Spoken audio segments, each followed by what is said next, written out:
Hello teachers, I am Grace Spirit. I know that you've been waiting for some time for added resource material in religious education at the primary level, so I know that you'll appreciate this videotape. It covers sections of the grade 5 curriculum. We'll be talking to Dr. Maureen Warner-Lewis, who has done considerable research in indigenous religious expressions in the Caribbean. She will discuss with us the origins, beliefs, and practices of the spiritual Baptists, of Shango, and of Voodoo. The spiritual Baptist religion comes out of several streams.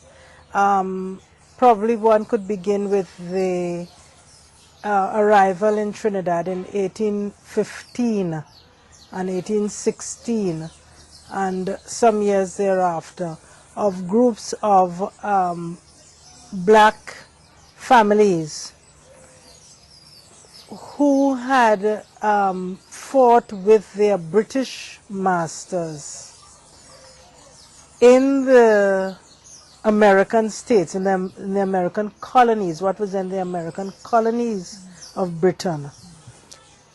Those blacks had fought with their British masters against the people who were later to become American, independent Americans. All right.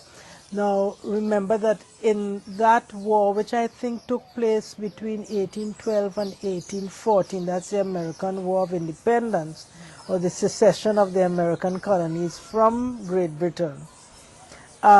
When the British lost, the blacks who had sided with the British were sent to Nova Scotia and I think some to Bermuda and places like that. And then the British government decided to send them somewhere else. Nova Scotia was pretty cold. And I don't think the British really wanted to have too many more black people in their own place in England at the time. So they sent them out to various places in the Caribbean. And various shiploads of them were sent to Trinidad. And they were settled in mainly in the southern part of the island. And they became those places became known as the company villages. Company because these soldiers belonged to certain companies of soldiers, you see, 3rd company, 5th company. Trinidad was not a very well, it was not a heavily populated country at that time. Trinidad only began receiving sizable numbers of people as from the 1780s, 1815 and 1816. That is when these people who later became known as the Americans, the Americans, but they were locally called Americans. The Americans settled in these various company villages in the south of Trinidad. And they had been exposed in the United States to Christianity. And the Baptist religion, as you know, was very strong. It had come over from England to the United States. And the enslaved people who came into contact with Christianity, they liked the clapping and the circle formation and so on that they could exercise in the Baptist churches. Not necessarily only the official Baptist churches, but remember that once something catches on, then people begin doing their own thing. British subjects enslaved in what later became the United States, they would gather in the woods and by riversides and so on, and they would sing and shout. Now that's where the word shouter came from. Because in the United States there's a stage of Christianity among African Americans that is called the ring shout. And they would form a ring and they would sing, and that was called the shout, and clap and so on. and get in the spirit, or get happy as they called it. That is why they are also called spiritual Baptists. Well, later on, yes, the word spiritual Baptist. They were not called spiritual Baptists at the time. All right, so that was that would be equivalent, at that stage it would be equivalent to what you call here in Jamaica the Native Baptist religion. But then in 1843, the British Baptist Church decided to send out its first missionary or missionaries to Trinidad. And this was now called in Trinidad the London Baptists. So that is equivalent now to in Jamaica here, your Baptist church. Jamaica Baptist Union. Yes, all right. They came from England, and then they did not approve of what they saw the Americans quite doing, because they were not given to that kind of ecstatic expression of Christianity. So the London Baptists, who came in the mid-19th century, the 1840s era, and then towards the end of the 19th century, that's the 1890s and so on, the word shouter seemed to have come in to force. And somewhere around maybe the 1830s, 40s, the word spiritual Baptist became, when I was growing up in the 1950s in Trinidad, we didn't really hear very much about the spiritual Baptist. This term really caught on later. And spiritual because of the work of the Spirit in the possessions by the Holy Spirit that they experienced. Okay. Now, are there any prominent figures, any prominent leaders in the faith that There are persons in the south part of Trinidad.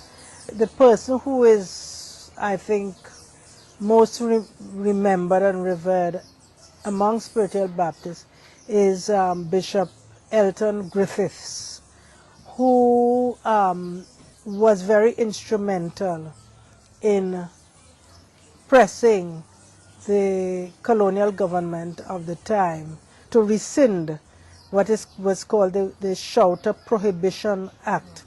The colonial government in 1917 passed what is called the Shouter Prohibition Act. Because the colonial government and the elites resented what they considered to be the noise that was made by the shouters. The expression of the shouter faith involved pretty vociferous singing, the use of rattles, cymbals, clapping of hands. They would gather at street corners or marketplaces and preach, ring bells, the ringing of big bells like school bells, and so on. And the colonial government thought that this was a very sort of inverted commas barbaric practice. The fact is that this type of religious practice was part of the African element in the religious expression of people who were Christians. So they enacted this law, and so the shouters had to go underground, practice their religion in secret, and try not to ring the bells and try not to make noise and so on, and restrict their public appearances. In 1951, the Legislative Council repealed that act, and Bishop Elton Griffiths was very instrumental in getting together with politicians like Albert Gomes and some others at the time. This was prior to independence, so this was sort of internal self-government time. And you see, certain of the politicians in the 1950s recognized, this is post Second World War, and what happened after the First World War and again after the Second World War is that people who had gone abroad to fight came back now understanding a little more, much more, about how Europe operated and the kind of discrimination, although you are a British subject, because you were of a certain color and you came from a certain place, you were discriminated against. And people began to recognize that indigenous cultural forms, whether religious or musical like steel band and calypso and so on and so on, had their place. You know, it was part of the Caribbean identity.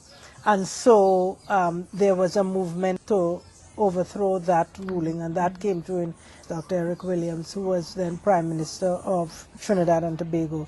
He agreed with the spiritual Baptists who made appeals to the government, the independent government now, that since Christians had the Catholics had their holidays and festival days, then the spiritual Baptists who were formed in Trinidad, a local organization, they should have their own holiday, festival day. Eric Williams conceded and gave them.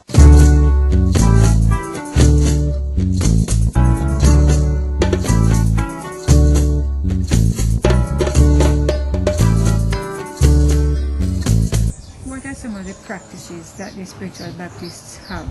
Are there any of the festivals what is practiced on their day of festivals, their special celebration day? There's Christmas, Passion season, Passion and the Easter are important, and also Pentecost. And Pentecost has a particular resonance because of the spirit component, so the emphasis that they place on the access to the Holy Spirit, which, you know, overcomes worshippers. So Pentecost is important, and the anniversary of the particular church, harvest, they also celebrate, and there are numerous Thanksgiving services, because Thanksgiving is very important for spiritual Baptists, because they believe in the importance of acknowledging spiritually and in ritual gifts that have been received previously. Like if somebody was ill and they have recovered, then you know, there are services given for that. Or if someone went away and returned safely, that sort of thing. Old Year, New Year, what we call Old Year is the 31st of December, and New Year's, that is also important. But also very important for spiritual Baptists are pilgrimages. Okay. They make numerous pilgrimages, either to riversides, waterfalls, to seaside places, mainly to water areas. The real and symbolic importance of water, because as Baptists they believe in immersion, you see. So these water sites are very important. But in Jamaica here, I would say the corresponding organization would be the Revival or Revival Zion churches. And among those churches, there are a series of pilgrimages